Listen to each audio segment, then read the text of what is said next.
Owen Abbas Hussain here from FightHype.com, and I'm here with none other than the before the steal your girlfriend look, Joshua Buatsi. Joshua, how are you doing today? I'm cool, man. Should I hold or should I leave it? I'm cool. I'm alright. Just going through the routines. You know, it's the press conference, but like I said, after the weigh-in tomorrow, the Mr. Steal Your Girlfriend look's gonna come out. The beard's gonna go. The skin fade. Everything's gonna come out. So I'm just buying time and then waiting till then. Joshua, talk to me about your journey, man. You've been around Anthony Joshua beforehand in Sheffield. Now you're on another one of his undercards at the Cardiff Stadium. Talk to me about the whole experience. It's good, you know. Like I've said a lot of times, it's good because I get a first-hand experience to see what Josh is doing, see how he's handling things. I don't get to see everything, but the little that I get to see, it's good enough for me. It's effective enough for me to see how a champion deals with the people, the atmosphere, long rounds and sparring, just the day-to-day things. So for me, it's good to get a first sight at that, and obviously something that I can take away, add it to my game, so that when I get there, I can deal with it as well. And what's your plans for 2018? Obviously, you turned pro, was it last year?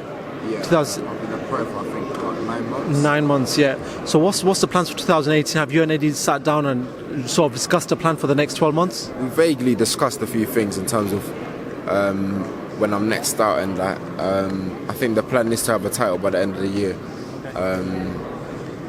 Obviously, we saw the British champion got dethroned about a week ago by Callum Johnson, someone that no one expected to win, in the sense that for me he hasn't been active. So I thought, you know what, Buatsi's been very active, so I thought that being active, I thought that would have helped him. But Callum Johnson proved everyone, including myself, wrong. So big credit to him. But I would say, yeah, I'm looking at a title by the end of the year. In terms of who and when, I don't know, but I'm guessing it's going to happen. But I'm ready. I'm improving, and as long as my trainers and my managers and the promoters feel this is the right move, this is the next step for you, then I have to take it.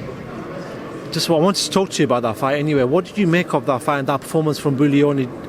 Callum Johnson came on very strong right from the offset. What did you make of his performance and then Buatsi's performance as well? To be fair, it lasted a round, so there's not much analysis you could take from it. But what I can say is that Callum Johnson had his man hurt, grasped the opportunity with both hands and took it. Buatsi had Johnson hurt, but I think that kind of egged him on and thought, you know what, let me get the job done. And in doing so, he left himself unprotected. But it happens, do you know what I mean? So again, it was a one-rounder, so there's not much analysis that can be taken from it. And what do you make of, obviously, a lot of talk about Anthony Yarde in the whole light heavyweight division. What do you make of him so far? Good fighter. I think he's had 13 or 14, won them all, knocked out everyone but one person. So I think there's not much negative you can say there. He's beaten who has been put in front of him, handled business. So there's not much to say. You know, it's a fight that people are asking myself, Buatsi Yarde, when's it going to happen? Who's going to win? And I think it's a fight that if it happens, it will be good because people are interested in it. And for me, it's a challenge.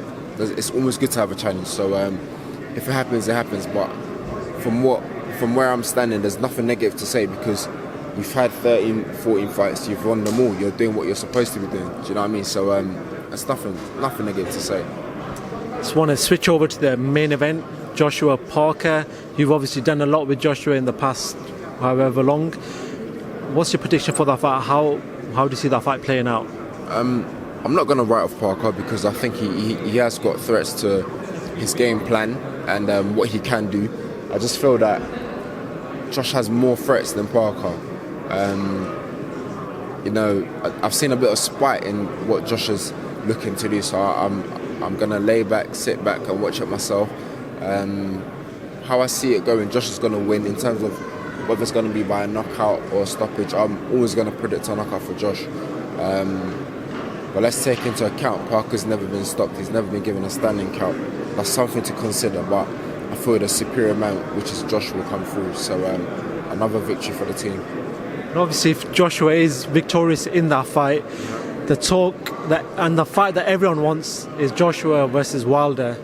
Now, how do you see that fight playing out? whoever lands first wins. Yeah, it has to be that simple. I mean, they're both punchers. Wilder is wild, but I think that's a positive. Him being wild helps him because it's unpredictable what he's going to do, when he's going to do it. Josh obviously keeps his shape technically a lot better, which again is going to help him. If punches are coming wild and coming out of the peripheral vision, he can obviously hit straight down the line. But again, I think it's who lands first. Josh, taking up 5 minutes of your time. I know you were rushing to head out. What do you want to say to the fight fans before we end this interview? People stay tuned in. The journey's continuing. Saturday is another opportunity for me to go out there and to put on a show. So I'm 100% on it, man. So, man, thank you very much for talking to FightHype.com. So, man.